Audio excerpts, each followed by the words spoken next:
SAW kalau mau menikah disuruh melihat, laki-laki melihat, perempuan melihat, dan tidak cukup dengan lihat foto. Walaupun ada pendapat ulama mengatakan boleh kalau melihat foto, disunnahkan datang melihat, terutama laki-laki melihat perempuan. Ada satu hal saya yang titik beratkan di sini. Ini belum saya baca terjemahan hadisnya ya, tapi berhubungan dengan masalah melihat. Kalau laki-laki memang kata ulama wajib melihat, kalau laki-laki wajib melihat. Kenapa? Karena laki-laki itu lebih cenderung dengan masalah fisik. Kalau perempuan sunnah melihat, perempuan sunnah melihat calon laki-lakinya, calon suaminya. Karena bagi perempuan adalah kebaikan karakternya, muamalahnya. Ibu mungkin kalau misal ada seseorang dilamar oleh seorang laki-laki, orangnya santun, baik sekali kalau ngomong, emang terkenal keluarganya baik-baik, tapi fisiknya tidak terlalu gagah, biasalah. Oh ya nggak apa-apa deh, mungkin pasti dia baik. Kalau laki-laki beda, walaupun perempuan itu cerewet, asal cantik, udah nggak masalah. Ini aja deh mah, saya mau. Ini soleh anak, enggak ini yang cantik. Fisik beda. Makanya di sini perintah melihat bagi laki-laki itu hukumnya wajib. Nggak bisa, jangan nanti direkayasa. Sudah nak, mama sudah lihat, nggak bisa. Dia harus lihat. Pas waktu nikah, ya mah nggak seperti yang diceritain. Nah, bagaimana kira? Kan nggak boleh, harus lihat. Jadi itu perintah agama kita memang ya, dibolehkan melihat. Beberapa hadis yang akan kita pelajari ke depan ini, beberapa hadis saya bilang mungkin 3 atau lebih. Semuanya berbicara tentang masalah wajibnya laki-laki melihat, dan bagi perempuan hukumnya sunnah. Boleh dalam Islam kalau ayahnya itu orang saleh, ayahnya orang saleh, memang dia orangnya baik, bijaksana, bukan tipologi ayah yang kadang-kadang ego, hanya memang dia dasarnya rusak hidupnya ya, pemabuk apa segala itu tidak masuk, tapi ini orang saleh.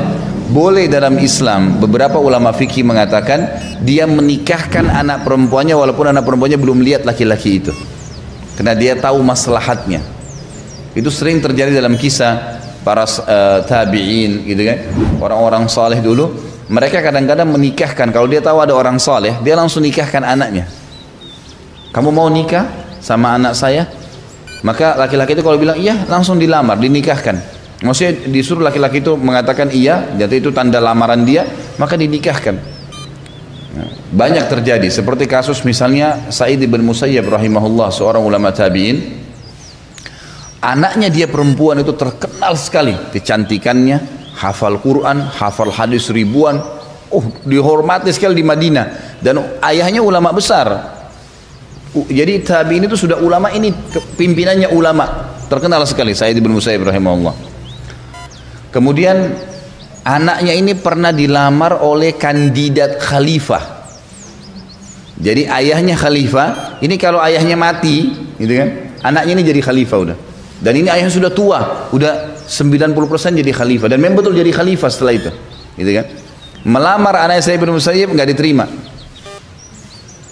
Orang semua heboh, ada orang nolak. Anaknya raja, anaknya khalifah. Khalifah tahu apa Pak? Ibu-ibu sekalian, khalifah ini bukan seperti kita presiden. Presiden itu kecil ya. Presiden itu ruang lingkupnya cuma Indonesia misalnya, Malaysia ada presidennya. Kalau khalifah enggak, semua wilayah Islam di bawah dia. Itu istilah khalifah. Jadi misalnya khalifah dulu seperti khilafah Abbasi, ibu kotanya di Irak ya. Semua wilayah Islam dulu, Jazirah Arab, Afrika, daerah Spanyol dulu gitu kan. Itu semua di bawah dia. Jadi ini bukan cuman raja, bukan cuman presiden, di atasnya khalifah itu dilamar ditolak. Subhanallah. Sa'id bin Musayyib dalam sebuah kisah dikatakan dia lagi duduk di majelisnya, kemudian ada murid dia selalu hadir. Anak ini selalu bertanya, rajin, saleh orangnya gitu kan. Satu waktu anak ini sudah 2 minggu nggak hadir pengajian. Bertepatan lamarannya khalifah itu untuk anaknya datang. Pas datang ke taklim, kata saya, kamu dari mana? Selama 2 minggu, dia tahu nih muridnya yang sering hadir gitu. Dia bilang, Syekh, istri saya baru meninggal. 2 minggu lalu tuh meninggal, kemudian saya masih terpukul dengan keadaan itu. Maka saya belum bisa hadiri majelis ilmu, saya sempat urus jenazahnya, terus terima orang-orang yang bertakziah. Ya, saya menyelesaikan utang-utang yang ada, wasiat, masih ada yang saya kerjakan. Jadi insya Allah mulai hari ini saya sudah bisa aktif lagi. Kata syekhnya, kenapa? Kata saya, kenapa kau nggak cerita sama saya? Mungkin saya bisa bertakziah juga. Dia bilang, Syekh, saya nggak mau sibukkan anda seorang alim yang mungkin sibuk dengan ilmu. Untuk apa sibuk dengan keadaan saya yang, maksudnya saya orang biasa lah gitu kan. Kata syekhnya, saya bilang, apa kau mau menikah dengan anak saya? Dia tahu ini, muridnya dia baru meninggal istrinya gitu kan. Apa kau mau nikah dengan anak saya? Kata dia, Syekh, apakah anda tidak salah memilih saya? Saya sekarang seorang duda, baru istri saya meninggal gitu kan. Saya orang miskin, nggak punya apa-apa. Memang dia belum punya anak dari istrinya meninggal. Tapi saya tidak punya apa-apa. Saya hanya seorang penuntut ilmu yang hidup seperti anda tahu. Kata saya tidak ada masalah. Kalau kau mau, saya nikahkan kamu. Dia bilang, saya mau Syekh. Dia tahu siapa ini calon mertuanya gitu kan. Langsung pada saat itu saya panggil 2 saksi, ya, disuruh dia keluarkan apa yang dia miliki dari mahar. Nanti kita pelajari ya, mahar itu boleh. Kalau orang miskin sekali, boleh dengan ayat Al-Quran. Dan ukurannya itu sekitar 20 ayat. Nanti diajarin ke istrinya, kalau orang miskin. Tapi kita lihat pelajaran dari kisah ini, bagaimana Sa'id bin Musayyib jeli memilih anak mantu, bukan dari masalah uang. Dan bisanya, ya, yang didahulukan adalah agamanya. Dan bagaimana seorang ayah dalam Islam boleh menikahkan anak perempuannya walaupun anak perempuannya tidak melihat. Asal syaratnya satu, memang orang ini ayahnya orang saleh, memang dia tahu maslahat buat anaknya gitu kan. Maka yang terjadi, keluarkanlah apa yang dia milikin dari mahar, beberapa dirham, lalu dinikahkan oleh saya nikahkan kamu dengan anak saya si fulana gitu kan, dengan mas kawin yang sudah disebutkan. Lalu dia bilang, saya terima nikahnya, selesai. Orang ini muridnya cerita, dia bilang, saya ini nggak percaya saya nikah. Kata saya, menurut saya baiklah, sebentar nanti saya akan menyampaikan kepada istrimu di rumah.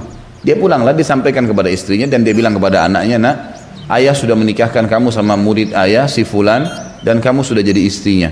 Anaknya karena juga penuntut ilmu, faham agama, dia tahu ayahnya nggak mungkin pilih salah. Dia bilang, baik ayah, sudah. Kata si anak mantunya ini, saya lagi duduk waktu itu lagi puasa sunnah dia. Dia bilang, saya lagi puasa Kamis, terus mau buka puasa. Begitu azan buka puasa, saya mengambil beberapa kurma yang saya miliki dengan segelas air.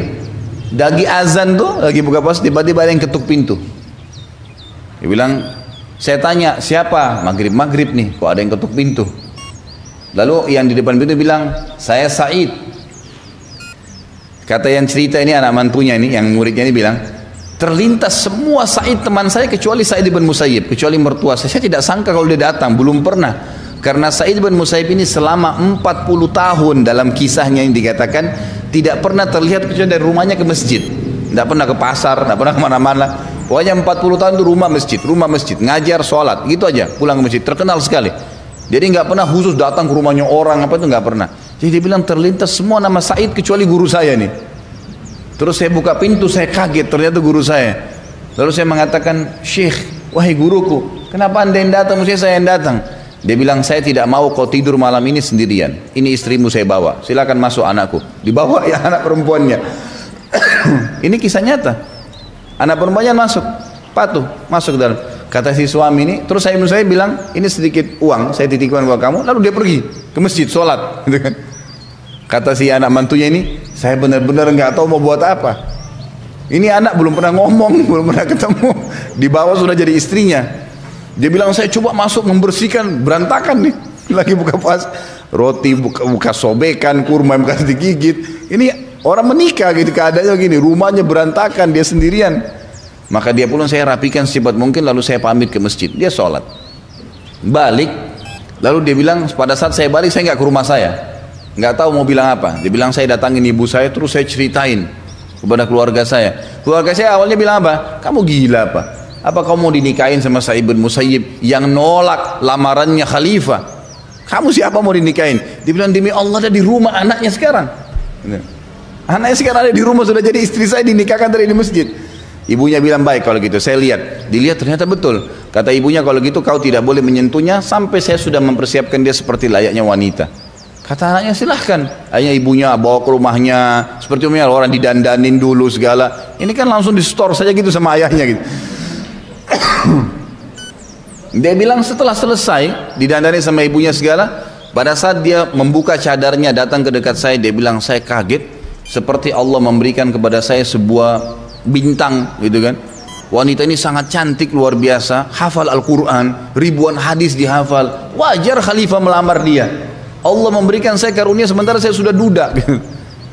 Bilang setelah beberapa hari berjalan kehidupan kami, Said Musaib datang lagi kemudian membawakan untuk kami beberapa kebutuhan uang, lalu kemudian saya hidup bersamanya gitu. Jadi ini saya bukan sedang mendatangkan kisah khusus sebenarnya masalah ini ya, tapi ada poin. Said Musaib ini adalah ulamanya tabi'in dan beliau mengerjakan ini karena berhubungan dengan hukum syar'i. Dan hampir semua mazhab sepakat kalau wanita sunnah boleh dia melihat, tapi kalau sampai ayahnya melakukan ini bukan perbuatan yang salah, tapi syaratnya memang ayahnya orang saleh, memang dia tahu maslahatnya. Dan ada beberapa kisah berhubungan dengan masalah ini. Tapi kalau laki-laki wajib lihat, wajib melihat, gitu kan?